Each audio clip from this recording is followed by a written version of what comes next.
प्रधानमंत्री नरेंद्र मोदी की मां हरीबा शुक्रवार सुबह 9:26 पंचतत्व में विलीन हो गई। नरेंद्र मोदी ने उन्हें मुखाग्नि दी।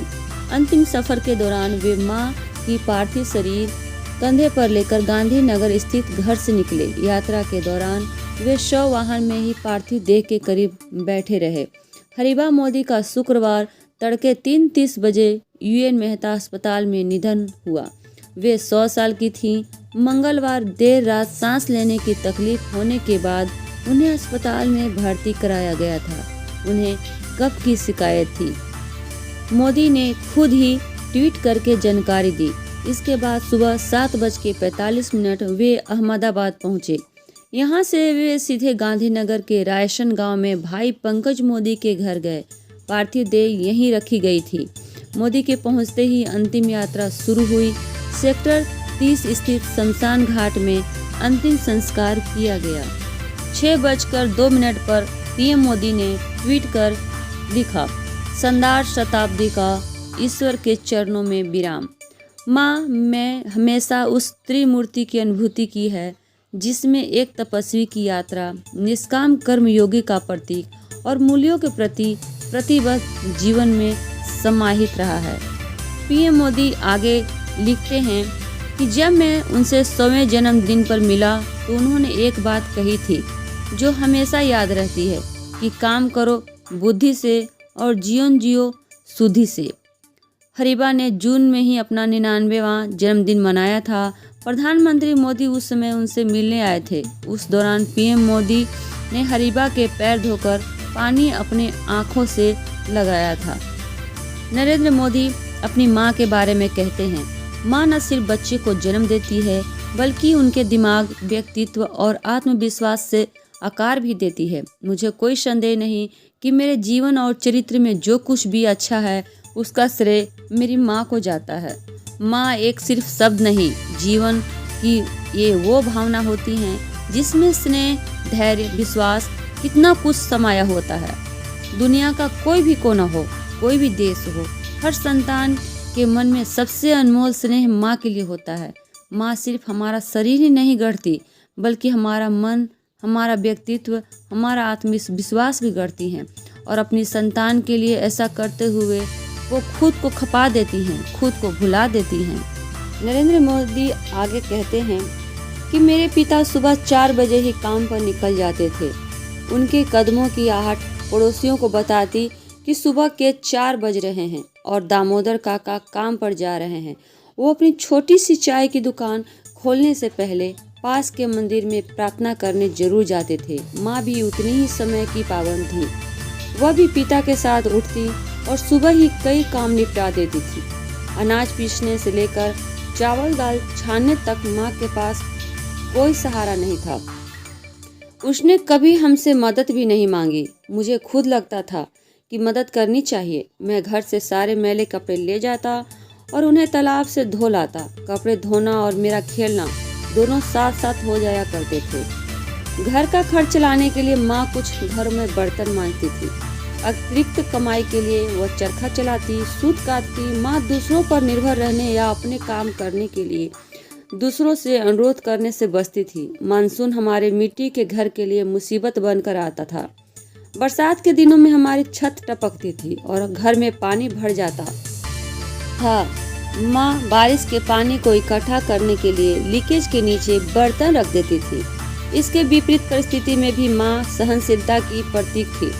आपको जानकर हैरानी होगी कि वह अगले कुछ दिन तक इस पानी का इस्तेमाल करती। जल संरक्षण का इससे बड़ा उदाहरण और क्या हो सकता था। माँ इस बात का खास ख्याल रखती थी कि बिस्तर साफ और ठीक से बिछा हुआ हो। वह बिस्तर पर धूल का एक कण भी बर्दाश्त नहीं करती थी। हल्की सी सिलवट का मतलब था कि चादर को झाड़ा जाएगा और फिर से बिछाया जाएगा। इस आदत को लेकर भी हम काफ़ी सावधान थे। मैं जब भी उनसे मिलने गांधीनगर जाता हूँ तो वह मुझे अपने हाथों से मिठाई खिलाती हैं और एक छोटे से बच्चों की तरह दुलार करती हैं। वह एक रुमाल निकालती हैं और मेरा खाना खत्म करने के बाद मेरे चेहरे को पोंछती हैं। वह हमेशा अपनी साड़ी से एक रुमाल या छोटा रुमाल या तौलिया लपेट कर रखती हैं। जब हमारा बड़ा भाई किसी की दी हुई कोई चीज़ बाहर से लेकर आता तो माँ उसे फटकार लगाते हुए वह चीज़ लौटाने के लिए भेज देती थी। माँ में ईमानदारी के गुण थे जो उन्होंने अपने बच्चों को दिए हैं। माँ हरीबा का अर्थशास्त्र भी बहुत मजबूत था। खर्च के लिए 5 हो या 1 रुपये, वे जानती थी कि घर का खर्च कैसे चलाना है। पैसे कम हो तो भी ठीक, अगर ज़्यादा हो तो भी ठीक। पैसे न होने की स्थिति के लिए भी पहले से तैयार कर लेती थी। पैसे न होने की स्थिति में वे किसी न किसी तरह परिवार चला ही लेती थी।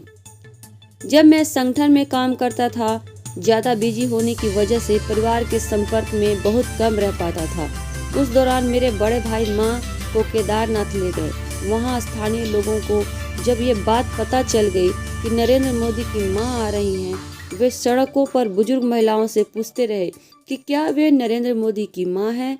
अंत में वे माँ से मिले, उन्हें कंबल और चाय दी।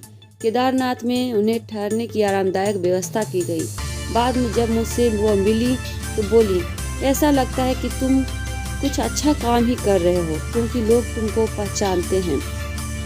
माँ की ईश्वर में अगाध आस्था है, लेकिन साथ ही वह अंधविश्वासों से दूर रहती हैं और हमेशा भी अपने अंदर गुण पैदा किए हुए हैं। पिता की इच्छा पर एक बार हमारा पूरा परिवार पूजा के लिए नर्मदा घाट गया था। 3 घंटे का सफर था।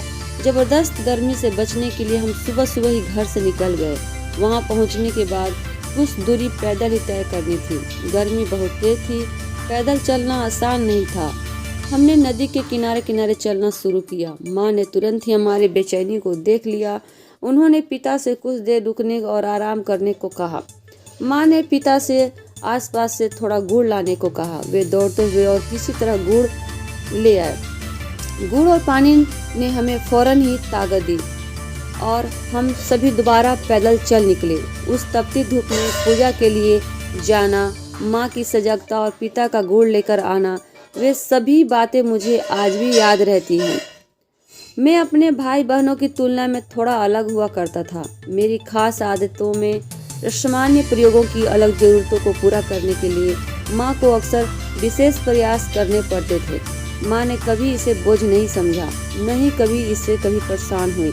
मैं अक्सर कई महीनों के लिए नमक छोड़ देता था, कई हफ्तों के लिए दूध या अनाज नहीं खाता था और केवल दूध पीता था। कई बार मैं 6-6 महीनों तक मिठाई नहीं खाता था।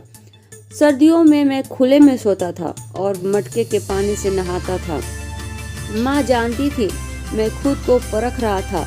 वह कभी मुझे रोकती नहीं थी, बस इतना कहती, सब ठीक है, जैसा तुम्हारा मन करे करो। माँ को कई देसी नुस्खों के बारे में जानकारी थी। ऐसे में लोग उन्हें देसी माँ कहा करते थे। भले ही वह कभी स्कूल नहीं गई, लेकिन वह हमारे गांव की डॉक्टर थी।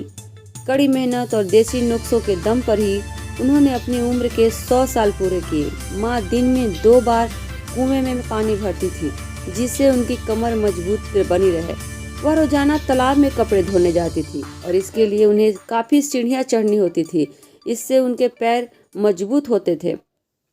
हमारे पिता बहुत मेहनती थे और माँ पूरे दिन काम करती थी। पीएम मोदी ने दिन में 18 घंटे काम किया है। उन्होंने ये प्रेरणा अपनी माँ हीराबेन से लिया है। वो अनपढ़ थीं, लेकिन मेरे पिता और उनके पति दामोदर उनको धार्मिक किताबें पढ़कर सुनाते थे। वह शिवरात्रि और सावन के महीने में मंदिर आती थी। वह पूजा करती थी। हर पुरुष की सफलता के पीछे एक महिला होती है। प्रधानमंत्री नरेंद्र मोदी के जीवन की वह महिला उनकी माँ हीराबेन है। उन्होंने जीवन भर संघर्ष किया, मेहनत की, कभी पैसे उधार नहीं लिए और बच्चों को ऐसी शिक्षा दी जिससे वे आत्मनिर्भर बने। माँ की 15-16 साल की उम्र में शादी हो गई थी। शादी के बाद वो महेसाना जिले वडनगर में रहने लगी थी। आर्थिक तंगी और पारिवारिक वजहों से माँ तो कभी पढ़ाई नहीं कर सकी, लेकिन माँ चाहती थी कि उनके सभी बच्चे पढ़ाई करें। पीएम मोदी ने 7वीं तक पढ़ाई वडनगर के प्राइमरी स्कूल में की। परिवार के पास इतने पैसे नहीं थे कि स्कूल की फीस दी जा सके, लेकिन माँ ने न तो हार मानी, न ही किसी से पैसे उधार लिए। हर बार वह कुछ ज़्यादा काम करके स्कूल की फीस चुकाती रही। उसी वक्त मोदी के पास स्कूल पहनकर जाने के लिए सिर्फ एक ड्रेस था। ऐसे में जब भी मोदी की ड्रेस फट जाती तो हीरा बेन किसी और रंग के कपड़े का अस्तर लगाकर उसे सील देती थी ताकि मोदी की पढ़ाई न रुक सके। आगे नरेंद्र मोदी कहते हैं कि 2022 मेरी माँ का 100वां वर्ष मनाया गया है, यानी कि 2022 एक ऐसा वर्ष है जब मेरी माँ का जन्म शताब्दी वर्ष प्रारंभ हो रहा है और इसी साल मेरे पिताजी का जन्म शताब्दी वर्ष पूर्ण हुआ है। पिछले ही हफ्ते मेरे पिताजी गांधीनगर में माँ के कुछ वीडियो भेजे हैं। माँ का 100वां वर्ष मनाया गया और पिताजी का भी 100वां वर्ष पूरा हुआ, इसलिए माँ ने उनकी तस्वीर के आगे भजन कीर्तन का प्रोग्राम रखा। माँ मगन होकर भजन गा रही हैं, मंजीरा बजा रही हैं। माँ आज भी वैसी ही हैं। शरीर की ऊर्जा भले ही कम हो गई है, लेकिन मन की ऊर्जा यथावत है। वैसे हमारे यहाँ जन्मदिन मनाने की कोई परंपरा नहीं रही है, लेकिन परिवार में जो नई पीढ़ी के बच्चे हैं उन्होंने पिताजी के जन्म शताब्दी वर्ष में इस बार 100 पेड़ लगाए हैं। आज मेरे जीवन में जो कुछ भी अच्छा है, मेरे व्यक्तित्व में जो कुछ भी अच्छा है, वह माँ और पिताजी की ही देन है। आज जब मैं यहाँ दिल्ली में बैठा हूँ तो कितना कुछ पुराना याद आ रहा है। मेरी माँ जितनी सामान्य है उतनी ही असाधारण भी, ठीक वैसे ही जैसे हर माँ होती है। आज जब मैं अपनी माँ के बारे में लिख रहा हूँ तो पढ़ते हुए आपको भी ये लग सकता है कि मेरी माँ भी ऐसी हैं, मेरी माँ भी तो ऐसे ही किया करती हैं। माँ की तपस्या उसकी संतान को सही इंसान बनाती है। माँ की ममता उसकी संतान को मानवीय संवेदना से भरती है। माँ एक व्यक्ति नहीं है, एक व्यक्तित्व नहीं है, माँ एक स्वरूप है। हमारे यहाँ कहते हैं जैसा भक्त वैसा भगवान, वैसे ही अपने मन के भाव के अनुसार हम माँ के स्वरूप को अनुभव कर सकते हैं। मेरी माँ का जन्म मेहसाना जिले के विसनगर में हुआ था। वडनगर से ये बहुत दूर नहीं है। मेरी माँ को अपनी माँ यानी मेरी नानी का प्यार नसीब नहीं हुआ था। एक शताब्दी पहले आई वैश्विक महामारी का प्रभाव तब बहुत वर्षों तक रहा था। उसी महामारी ने मेरी नानी को भी मेरी माँ से छीन लिया था। माँ तब कुछ ही दिनों की रही होंगी। उन्हें मेरी नानी का चेहरा, उनकी गोद कुछ भी याद नहीं है। आप सोचिए, मेरी माँ बचपन में ही माँ के बिना ही बीता। वो अपनी माँ से जिद नहीं कर पाई, उनके आंचल में सिर नहीं छिपा पाई। माँ को अक्षर ज्ञान भी नसीब नहीं हुआ। उन्होंने स्कूल का दरवाजा भी नहीं देखा। उन्होंने देखी तो सिर्फ गरीबी और घर में हर तरफ अभाव।